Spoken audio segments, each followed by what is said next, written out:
Hello, everyone. I'm Pedro Guerrero, co-founder of the Alumni Society, and welcome to our first A2A Alumni to Alumni event of 2022.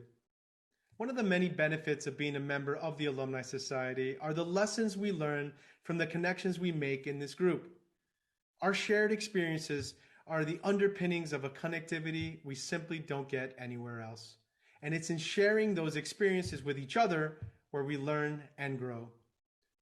Our speakers today are exceptional people that have managed to take ownership of their lives, their careers, and their well-being, and they've learned a great deal along the way. They're going to share their experiences and thoughts on what it means to take ownership.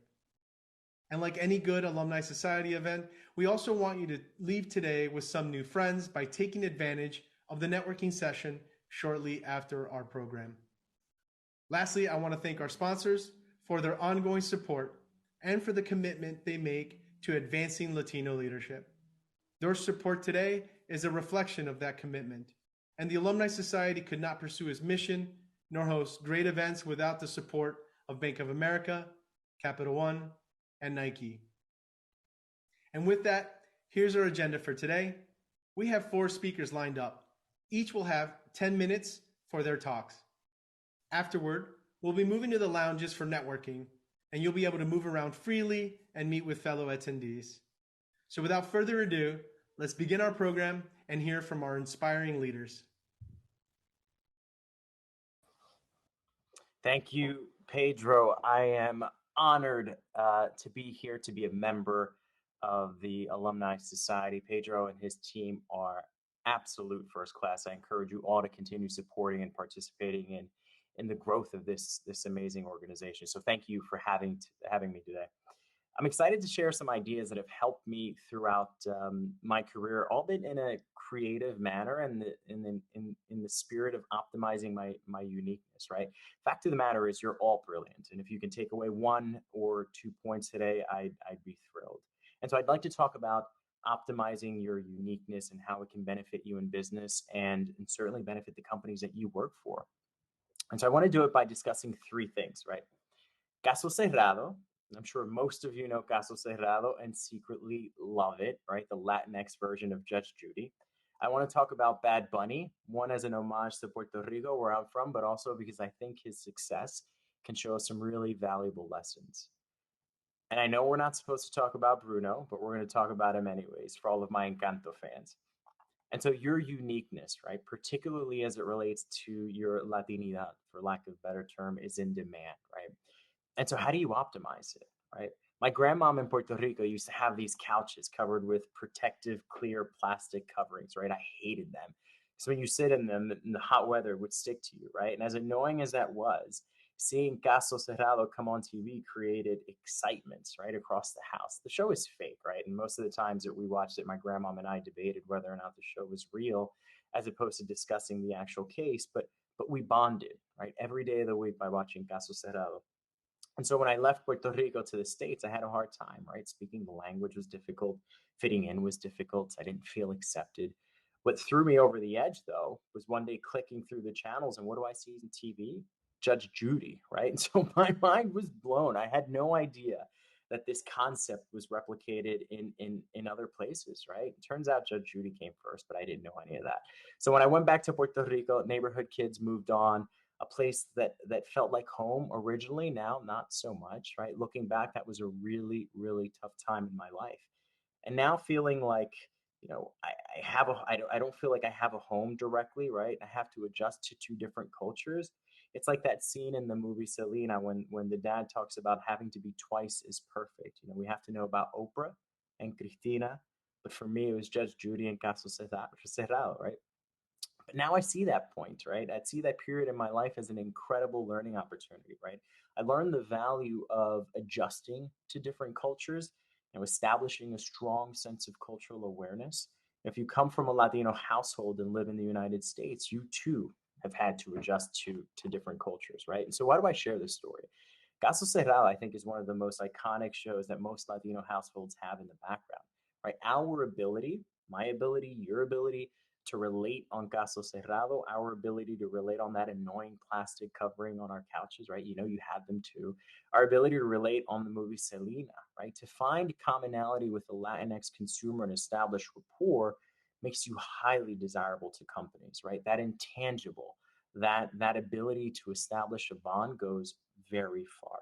And so the impact of the Latinx consumers having in the United States is second to none, right? Whether you work in consumer staples, consumer discretionary, banking, pharmaceuticals, marketing, you name it, the list goes on. The demographics are shifting, right? The US Latino population is now 20% of the US population, and it's growing 6 times faster than non-Latinos, right? So think about that for a second. By 2030, the Anglo population will shrink by 6%, while the US Latino population will grow by 29%. So this is your time to go on offense. With your background, you are a bridge builder to different cultures, and that is a unique value add that you can bring to your companies. So Caso Cerrado and Judge Judy always reminds me of the unique ability we have to relate to multiple cultures. So some might know the most streamed song in 2017 was Despacito, right? Luis Fonsi. 2019 was Ariana Grande, Señorita. And in 2020, the most streamed artist globally was Bad Bunny. The third most streamed artist globally was J Balvin. All with the exception of Ariana Grande, they all sing primarily in Spanish. That is staggering to think about, right? Latinx culture is transcending the world, right? It crosses over globally. Consumers, not just Latinx consumers, are lining up for Latinx content. I think Bad Bunny is one of the most unique artists today, and he fully, unapologetically leans into his uniqueness, right? He sees relationships between seemingly unrelated fields. He invents new things by combining elements nobody else thought to pair. He's creative. You know, like the song Yonaguni, right? Where Bad Bunny sings Japanese. What other mainstream recording artist is singing Japanese, right? Diversity works because diverse perspectives bring differentiated viewpoints. They challenge conventional wisdom, they embrace contrarian ideas. That's what adds value, challenging the status quo. When you remember that rules and systems were created by people, it becomes clear that they're not set in stone. You can begin to consider how to improve the rules, how to change the rules. And so when you're in a meeting, don't be shy. Talk about your differences. How do you see things? Don't silence what makes you different. Don't lose that valuable thought process by assimilating. You know, let's censor ourselves less and express our ideas and views more frequently. You know, research shows that we typically under communicate our ideas, our views. Someone needs to hear your views at least 10 to 20 times before they can actually start to remember them, right? So over communicate your ideas. You know, Yonaguni, the song that I mentioned with Bad Bunny Japanese, the most tweeted song of 2021. So the world wants diversity. So let's talk about Bruno. My 16-month-old son is obsessed with this song, right? Lin-Manuel Miranda didn't expect We Don't Talk About Bruno to be such a big hit. Disney didn't even submit it for Oscar consideration. Yet the song was #1 on the Billboard 100. Furthermore, all 8 of his songs for Encanto were all in the Billboard 100. And so I heard Lin-Manuel Miranda talk about why he thinks the song did so well, and he mentioned family, how every member of the family had a part in that song, right? And their tight-knit relationship allows to bring unique sounds and create that harmony, right? It's fascinating, particularly given our background as a community and how much we value our family and some of the values that were instilled in us at a young age. And so we are a community who thrives on relationships. For me, at least, when I think about my value hierarchy, relationships are at the top, whether professionally or personally. I'm happiest when my relationships are strong. Yet, in order to optimize our uniqueness, sometimes we have to go against some of the things that were taught to us at a young age. And I know that's not something we talk about, right? We're often taught to put your head down, work hard, not brag. Opportunities will come. Don't ask for too much. Si Dios quiere, we all know that term. Don't challenge elders, right? A lot of the things that, quite frankly, can put you at a disadvantage when you're navigating a corporate culture, excuse me. We need to adjust those traits, right? Those cultural traits that might put us at a disadvantage in the corporate world. We need to speak up more. We need to show the work that we're doing. And yes, Sometimes we need to brag about our success. It's a hard thing to do. I know, I've created a corporate family, or as some would call it, a board of advisors. 5 of us get together on a quarterly basis to discuss business matters, ideas. We place particular emphasis on things that need differing opinions on or areas that we're having trouble with. We're also very honest with each other in an attempt to practice, full transparency. So having a board of advisors has helped me, at least on my endless journey of practicing a sense of self-awareness, and can honestly help me optimize my unique strengths. And so to wrap up, our ability to relate on subjects like Caso Cerrado or Selena, while it might seem minor, it's incredibly unique, right? Your ability to relate to one of the most impactful and influential demographics in the United States, the Latinx population, is powerful, right? But you also add value by exercising your sense of cultural awareness. And most of you have been adjusting to different cultures your entire life, right? And embrace that benefit. And like Bad Bunny, convention is the enemy of progress. Embrace your uniqueness by taking risks, by being creative, by over communicating your ideas.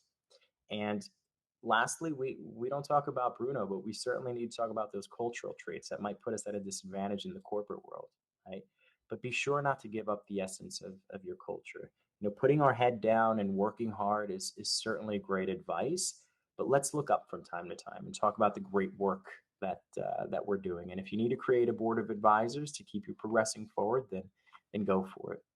So Bernard Shaw once said, "The reasonable person adapts himself to the world. Therefore, all progress depends on the unreasonable person." So embrace your uniqueness. Our progress depends on it. So thank you for your attention. With that, I'd love to introduce Gloria Chin, Deputy Communications Director in the Office of New York City Mayor Eric Adams, to discuss laddering up strategically. Thank you. San, I have to say, I was furiously taking notes and you were putting my little Sharpie over here to work while you were talking. So thank you so much. And thank you to Alumni Society for this. And thank you all for being here. Really, really happy I was able to carve out time to be able to talk to you all about laddering up strategically. So to be able to talk about this, just want to bring you guys back a little bit to what it was like for me growing up. I want to ask Jill to bring up a cute little photo that I have of my grandparents. My abuelo, who you see on the left, el morenito ahí, when I was a kid, he taught me how to save. And that was one of my earliest lessons about laddering up strategically. If you want, you could take the photo down. um, so he would walk me and my sister to school every day and pick us up. And we were so broke and poor that he would just, anytime there was change on the floor, just serendipitously, he would kind of do this and point to it because he barely spoke English. And I knew that meant pick it up because when I had enough saved, he would sneak me without telling my mom to the bodega to get candy. So that was one of my lessons, earliest lessons about laddering up strategically, and I never even knew it. It had also taught me about saving. So the lesson for me was if you want to have money to go to the bodega, you have to save enough to buy something. So pick up what you see, or if somebody gives you money, save it, and it ladders up to you buying something. So that paid off in dividends, and it helped me realize that I needed to go through certain steps and stages in life to accomplish my goals. Now, Joe, if you could bring up the second black male photo, it's me and my sister, and that's me in the blue on the right. She's the cuter one. As a kid, growing up really, really poor, I was surrounded by a ton of bad stuff, and my biggest inspiration was my immediate environment. All the examples of what I didn't want to be were right there, within touch, within reach, within scent, within eyesight, and it was just enough for me to figure out which way I wanted to go because I knew I didn't want to be everything that was around me. So I knew that meant finishing school and going to college and starting a career. And doing all of that led me to having a behind the scenes career in TV news, but I wasn't getting the professional experience and challenge that I wanted. And that in itself helped me to shift pivot into public relations, which is what I do now. Um, However, I didn't realize back then, but yet again, serendipitously, that negative experience helped me to ladder up strategically into what I'm doing now. So after a few years, I got the sense that I wouldn't ascend if I didn't obtain a certain set of skills. So that led me to go to grad school. Again, laddering up strategically. And I learned the life changing lesson there. One of, and well, a few, but one of the biggest ones was the difference between strategy and tactics. And how I like to explain it to anyone who really doesn't understand the difference is strategy to me is like an umbrella, and the tactics are those plastic or metal prongs that hold the umbrella up. So it's on you to open the umbrella to make it work. And if you know that those prongs that have those little plastic ends to keep it in place, um, those little things all make the umbrella stay open. So the tactics are every single one of those little prongs, all the things that you need to do to make the umbrella open and stay open. So the strategy is your umbrella, and the tactics are the little things that lead up to it. So that for me helps me to remember to ladder up strategically. Every single project that I do, whether it's professional, personal, whatever have you, I make sure that I have all those little prongs identified, and that I know what I need to do to make sure they all line up so they can open this huge umbrella up, which is the goal, the strategy. So that's a huge lesson that I learned. It's made life a lot easier. Ever since then, everything I do follows this pretty much. My first job at a high level after graduating grad school was at the mayor's office in Austin, Texas. And about 6 months in, the pandemic happened. So boy, did I get hit with a bunch of crisis. And that umbrella analogy really helped me there. And after a while, I knew that I missed home, and I knew that there were a certain set of goals that I wanted to accomplish. Home is here in New York City. So again, that umbrella strategy came into practice. I said I was going to come back home to New York City. I was going to get back into city government. I was going to buy an apartment. I was going to do all these things. And of course, another thing I learned in grad school took place. Again, kind of in line to what Josean was saying, there are going to be things that we do because it's ingrained in us, learned in us through our family, through our environment, whatever else have you. But there are going to be times where you need to do things differently to express your uniqueness because you are that amazing, you are that awesome. But also, one thing I learned in grad school is you're going to feel really uncomfortable doing those things because it's just different and it's just new. And the best thing you can do is try to look at that discomfort as you being excited about trying something different and not necessarily nervousness or anxiety. Um, it's just framing it differently, and it can literally change your whole perception as far as going into something. So I ended up making this whole strategy and coming back here. So the strategy again, all was just come back home and get back into city government so you can earn your pension. And all the tactics I started months early, strategic meetings with folks, finding out how the mayor's race was doing here, all the fun stuff. And I ended up getting a job at a nonprofit, but that job was a means to an end. It was part of the tactics, part of the little prongs in the umbrella. I knew I needed to get a job and pay attention to the mayor's race while I was in that job. Luckily enough for me, I had an amazing job, which I unfortunately just left because they're great, but I'm here now at the mayor's office.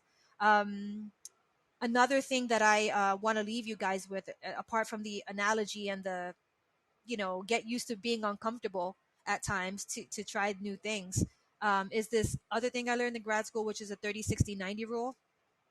And I'm trying to do it now, but at the rate with which this mayor moves, boy, am I like, I have it on like speed, I guess. It's like amplified. So the 30-60-90 rule goes something like, in the first 30 days of starting a new job or starting a new anything, learn what what is needed of you in that role and that opportunity, and find out who the people are and what the process is. Master that, know that. Don't just dive right in. Learn it first. The role, the people, and the process. And in the next 60 days, interact with people, and get out there and just try to find out more how the process works, what these people do for a living, what their preferences are, what could make your job easier, your volunteer opportunity easier. um, that should be done by 60 days, and 90 days is when you start already having those critical conversations, and you're defining what you want your volunteer opportunity, your board membership, or your new job to look like and feel like for you. So you're having those conversations and you're creating those goals to define what the rest of your tenure is going to look like, and then you can just go out there and crush it. Unfortunately for me in this role, when I started, there were just so many different crises happening all at the same time, and we were still trying to strategically roll out his campaign platform, that it was just a cacophony of a whole bunch of different things happening at the same time. But you know what? If I survived the plastic sofa covers like Josean did, I could survive anything. So I want to leave you guys with those things: the analogy of the umbrella and the prongs of the umbrella, the strategy versus tactics, and I also wanted to leave you with: get used to feeling uncomfortable. It'll make or break a whole bunch of things for you. And the 30, 60, 90-day rule. And if anybody wants more, Jill will share a link with more information about the 30, 60, 90 rule. And I may have to hop off soon. I got pulled into a meeting, but if anybody wants to find me on LinkedIn, I am very easy to find. If you just put my first and last name and like mayor's office, New York City, you'll find me. And I think I get to pass it now to Erika Osterling. Hola, buenas tardes. Thank you, Gloria.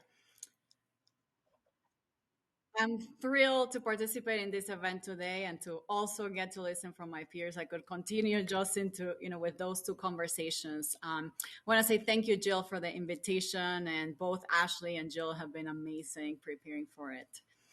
I'm Erika Osterling, Erika Rivera Mañueco for this group. I'm the founder and coach of Steeped Advisory, and as I often say, I'm in my third career chapter.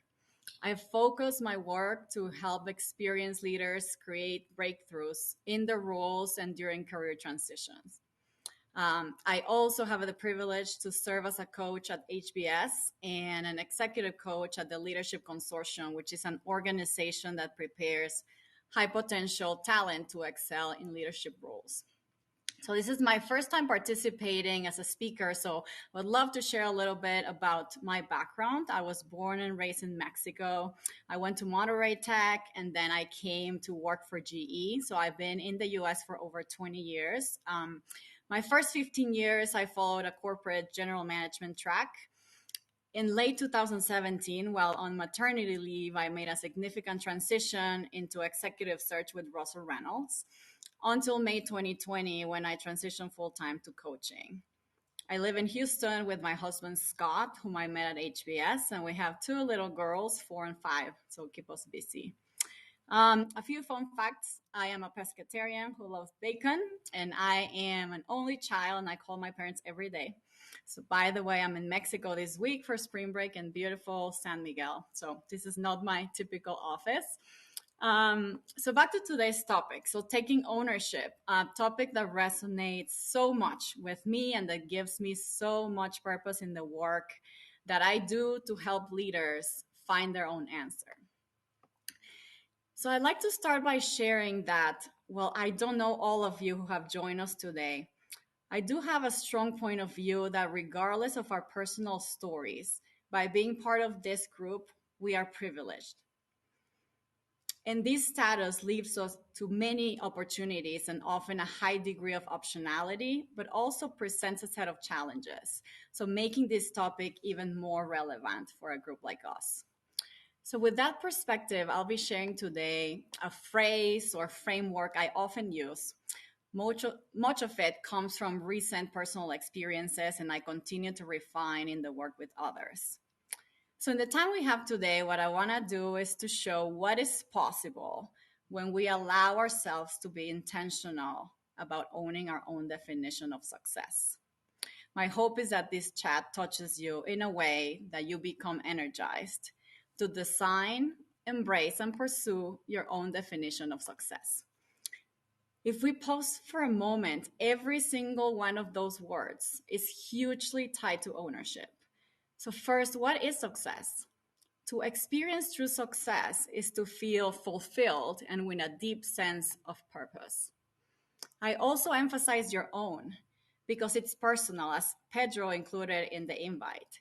This doesn't mean that it's inwards or selfish, as for most of us, fulfillment includes our time, relationship, and contribution to our families and communities.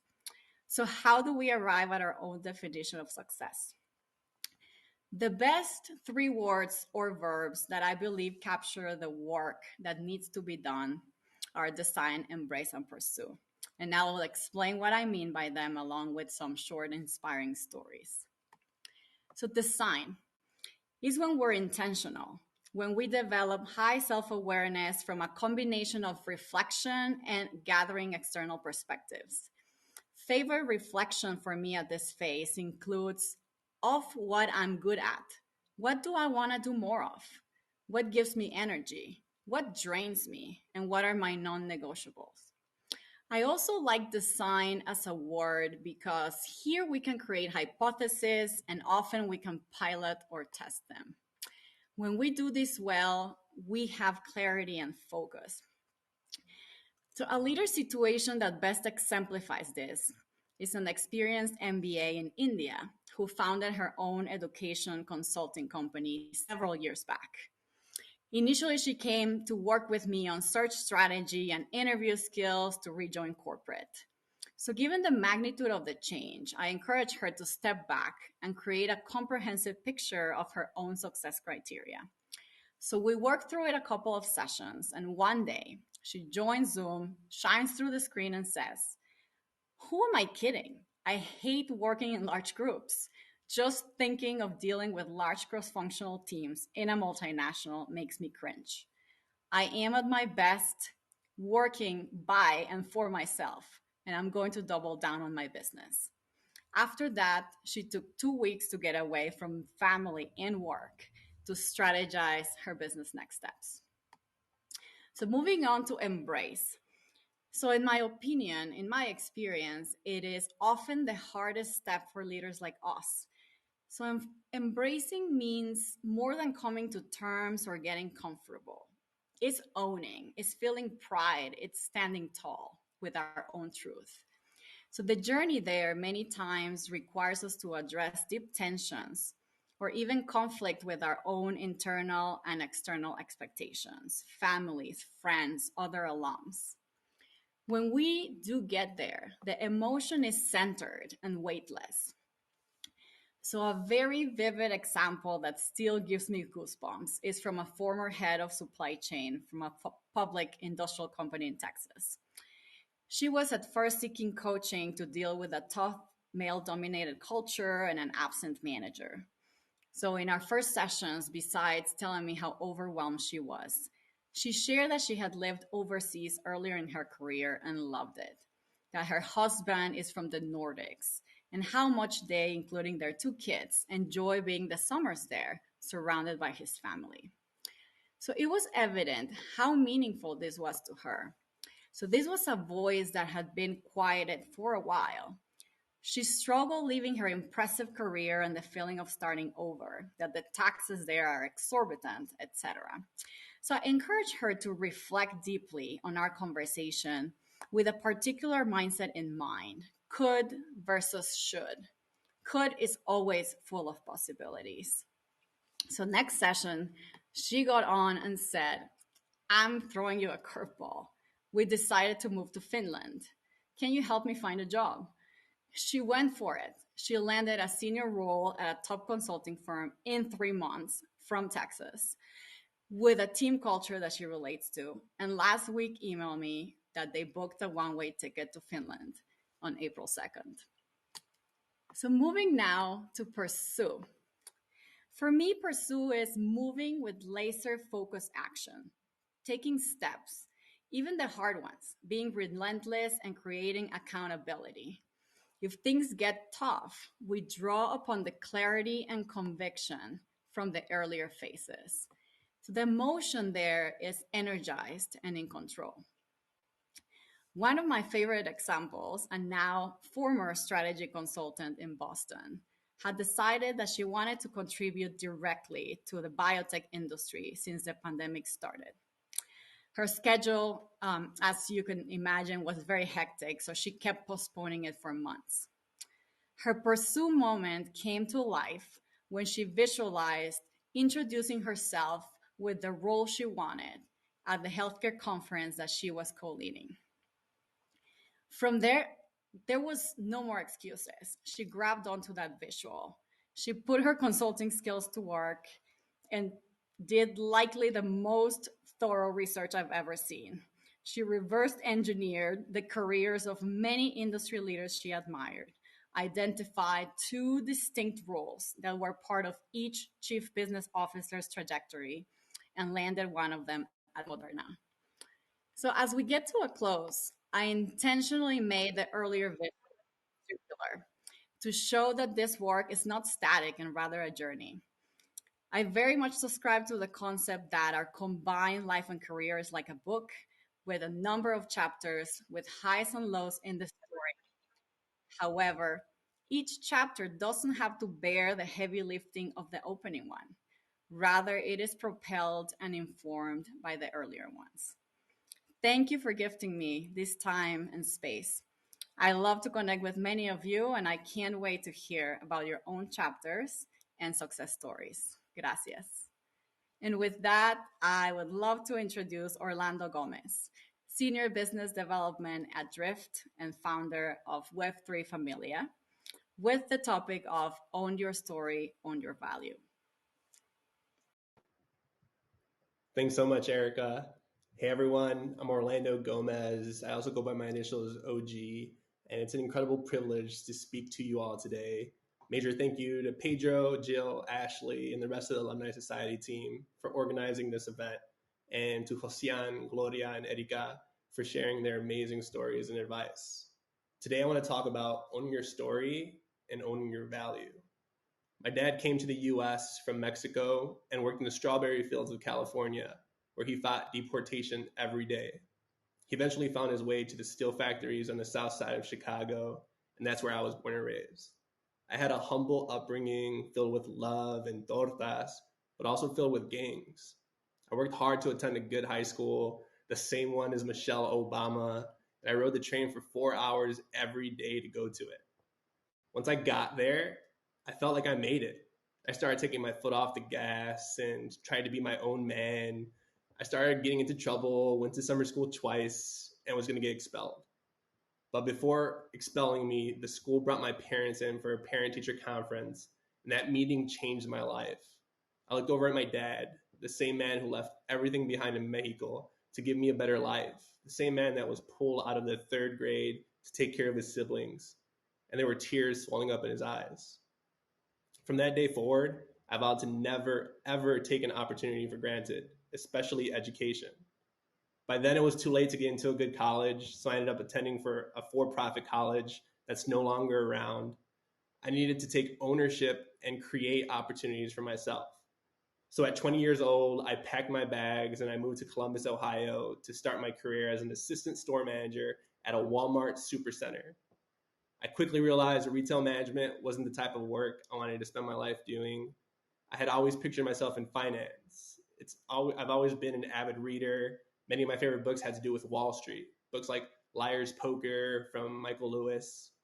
Now, no one in my family worked in finance, but I was dead set on breaking in. I looked across the entire US for any opportunity and finally found a role at a call center in Indianapolis. It was for Charles Schwab. Now, I was making $50K at Walmart, more than my dad had ever made, and this call center role only paid $30K. That was $20,000 less. It was a big decision to make because I didn't come from wealth, but I needed to bet on myself, and that decision changed the trajectory of my career.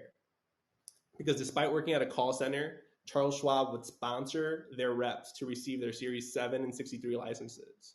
In other words, at 21 years old, I was a licensed stockbroker, and I was able to leverage those licenses to leave the call center and begin working in private wealth management.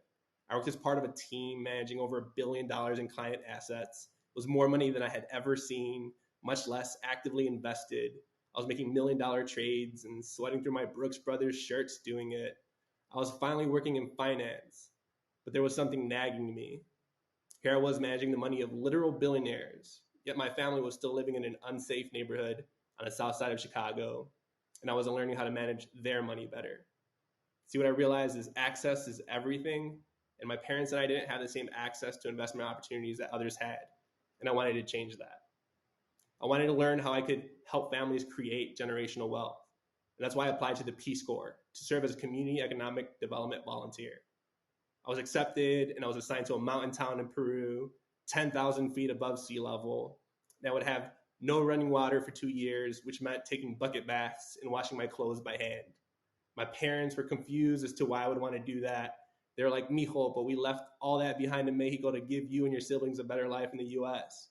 But for me, it came down to providing access to education, access to financial literacy, access to a world outside of one's own. I taught senior citizens how to make the most of their Social Security payments. I sat down with local bodega owners and walked through how they should track accounting and inventory. I taught entrepreneurship lessons in schools and hosted business plan competitions for the local youth so they can think outside the box and believe that they had the power to take ownership of their lives through their imagination, their hard work, and their entrepreneurial spirit. Those were two of the most incredible years of my life and taught me so many valuable lessons. One of which is, even if you don't think you know enough to teach or that you haven't accumulated enough experience, I guarantee that there are many lives that could be changed if they only knew what you know. So I wasn't done learning, and I knew that back in the US, I had access to the best education in the world. During my service, I began applying to top business schools. I would take a bus down a treacherous mountain for 2 hours whenever I needed to submit applications. I applied to Duke and I applied to Dartmouth, and I was accepted into both with max scholarship. I ended up going to Tuck School of Business at Dartmouth and received an Ivy League MBA. After business school, I finally made it to Wall Street. I was an investment banker working on billion-dollar deals. To me, Wall Street was my mountain peak, but it wasn't what I dreamed of. The 100-plus-hour weeks, the lack of time for self-care, the missed family events. I felt disconnected from between what I was doing, where I came from, and what I should be doing. I left finance to work in tech. As far as wealth creation, tech has the power to create generational wealth for families. I joined Drift, a Latinx-led startup, and one of the few Latinx unicorns to date. It's immensely powerful working for faces that look like mine because you can't be what you can't see. And during my time at Drift, I got to continue learning outside of work and completed a VC internship at Harlem Capital. It was at Harlem Capital where I found Web3 and instantly knew that this is what I wanted to spend my time educating our community on. You see, for most of my career in finance, I was skeptical of crypto. I remember back in 2014 laughing with coworkers about how people were paying for pizza with this magic internet money called Bitcoin. To me and to many in finance, there wasn't much to it besides speculation. You buy the coin, you watch the price go up, you watch the price go down, that's it. But at Harlem Capital, I was seeing the caliber of talent building in the space, incredible founders leaving Web 2 to build in Web 3, and billions of dollars of smart money investors pouring into the space. It was evident that Web 3 wasn't going anywhere and that it presented an incredible opportunity for wealth creation. And I wasn't going to stand by while Latinos got left behind again. It took me 10 years to convince my parents to invest in the stock market, despite it being my day job for the majority of the time. They were only comfortable investing in CDs, paying less than 1%. I finally convinced them to invest in stocks. They made over 13% in their first year. And when they asked, mijo, what's next? I said, Web3. Back in November, I launched a community called Web3 Familia. Its mission is to onboard 1 million Latinos to Web3.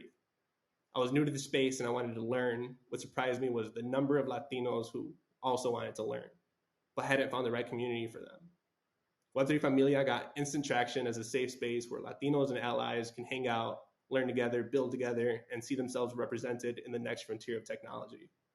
For those unfamiliar with Web3, it's a new way of interacting online, a way in which you own your assets, you own your identity. You can self-custody your assets so that you don't have to keep your money in a bank where they give you 0.01% just for them to make money off your money. It's a new financial system, one that creates access. As long as you have internet access, you can invest in the same investments as anyone. No need to have a certain level of education, annual income, or credit score. Thanks to innovations such as NFTs, culture has an impact on price and wealth creation now. And Latinos have culture for days. The artists in our community can sell their art directly to customers, cutting out middlemen and keeping more of the value that they create. Now, I'm not promising anything. Many of the same inequities that exist in our current financial system can be found in Web3. There's no guarantees. The price of things will not automatically go up if it's crypto related. What I'm suggesting is that if you're unfamiliar with Web3 or even skeptical, consider learning more about it because it can be used to power economic freedom or even just to diversify your portfolio.